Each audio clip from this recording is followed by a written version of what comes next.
Hey, what's up, you guys? Welcome back to Ark. I just wanted to show you some of the stuff I've been working on. Like I said, I had some days off, so I've been grinding. We bred one saber-toothed. Again,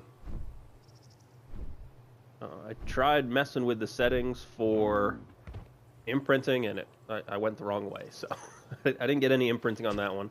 But here is our beehive in a little greenhouse area.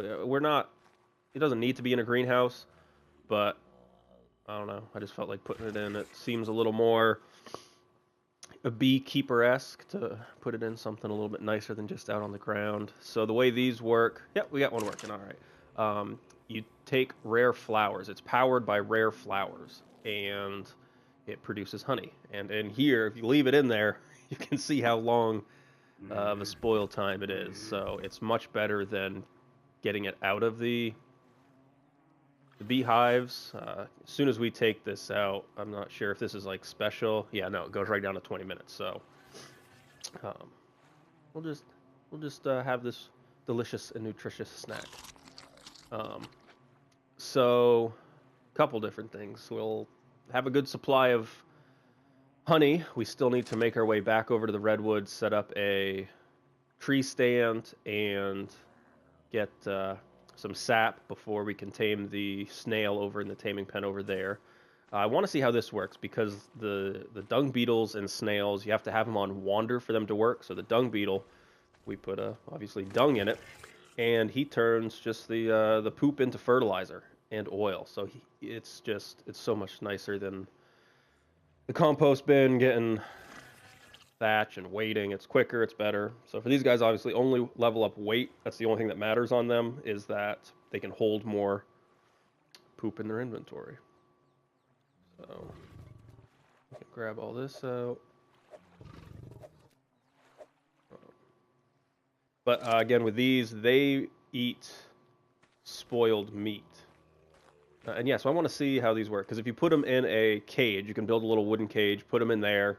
They sometimes glitch out, and again, we're going for more of a fun, close to as realistic on an island where dinosaurs roam and you can die and be reborn playthrough as possible. So I don't want to just leave them in a cage. That's just, I don't know, cruel, I suppose. So we're going to see if this one glitches into the foundations or anything. Stuff like that. I'm a little annoyed. I thought I would be able to build walls and stuff on foundations. My original plan was to build a hexagon around the beehive and then just have glass walls going around it and, basically make it look like a little honeycomb. Kind of like you can see here, there's 6 sides. That's what I was kind of going for, but you can't put glass foundations on, or glass walls on metal foundations, stone foundations. I guess I didn't try a wooden foundation. I figured if I first tried it on a stone foundation, didn't work, and I was like, maybe it has to be on a metal one. Maybe it's something like, because it's metal, I don't know, but that didn't work either.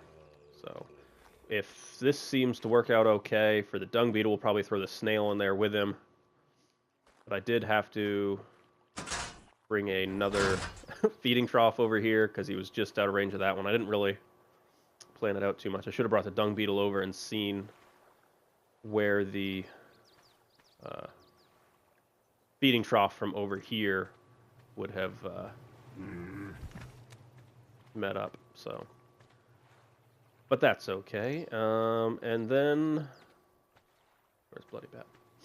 Felt like riding Bloody Bat a little bit. I didn't ride him. So our next project that we've kind of been working on is something I talked about for quite some time. A nice little cemetery. So we have a nice gateway, fenced off area. And if we come over here, hopefully we don't need to fill all this, but we have female Triceratops 1. We lost her on the boat ride to the Leachiosaurus or whatever it's called, the big Moby Dick.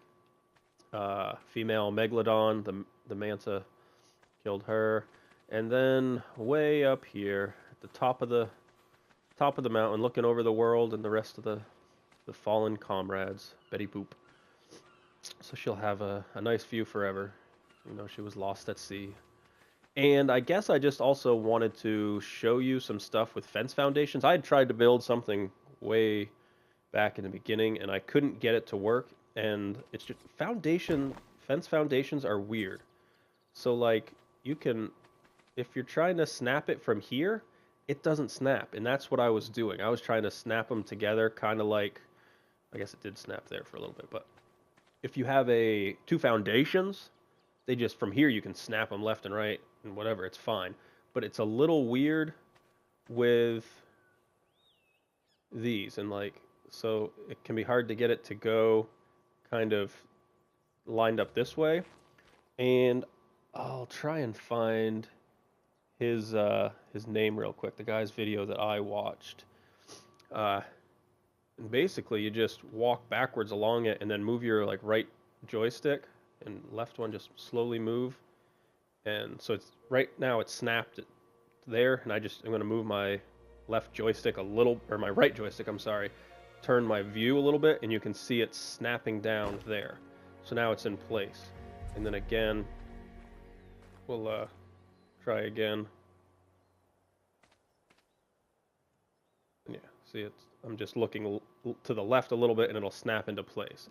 So that was just a really helpful tip for me, because I was pretty sure you could snap fence foundations. I feel like I had even done it myself, but I just kind of, in my absence from playing, had forgotten exactly how to do it. So okay, so his name was MtnManPablo. That's whose video I watched, and sometimes I can get this to snap fairly easily, sometimes I can't. So yeah, as you can see, we can't get the snap point to come straight off. So what we can do is kind of look around until, so that seems to be where it wants to snap. So we'll snap there, and then try again. And if we can't, we can snap one down further. Because again, we're trying to snap onto a place where it's really far below the original one. And you can do it, you just have to kind of work around going in steps. So again, we're not able to find it, so we'll go one more. And then finally, that should give us the snap point we want right there. And if I can get the right ones, because I have failed a few times trying to demolish these. We don't have to keep these. You don't have to get rid of them, it doesn't matter, but please be the right one. Yay. So now we can extend it out. And that's just kind of a little trick that I didn't know, I just wanted to share, because fence foundations are really cool and can really be useful. But like I said, I was having the hardest time getting them to snap until I watched MtnManPablo's video. He made some huge structure. But so now, as you can see, we got some crossbow bolts, some dodo kibble. We are going to go look for ourselves a level 150 pteranodon. Female, I believe, because Richard is a male. And we want to get some good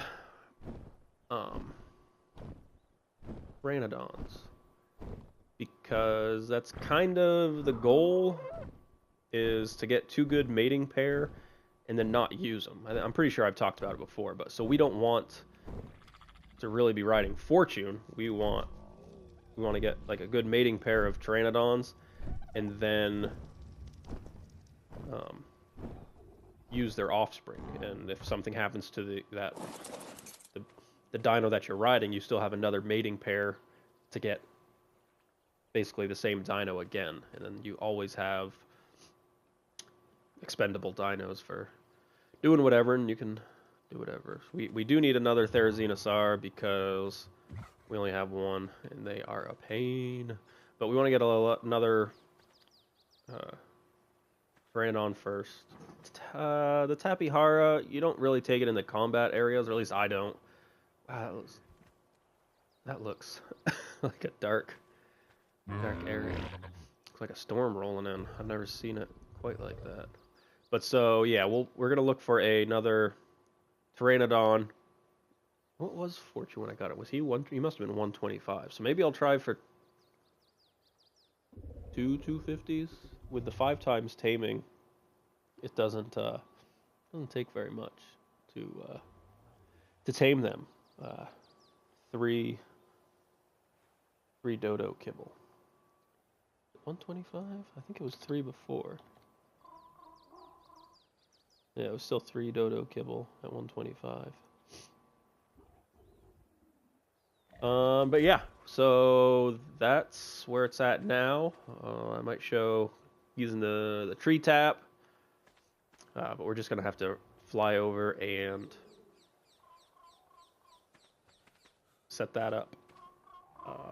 But yeah, I'll be back. So we're here in the little oasis area. I thought I was actually recording, but I wasn't.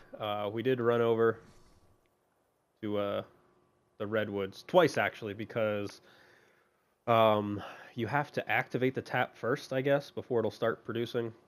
So originally I went over, put the tree stand up, and there was no sap in it.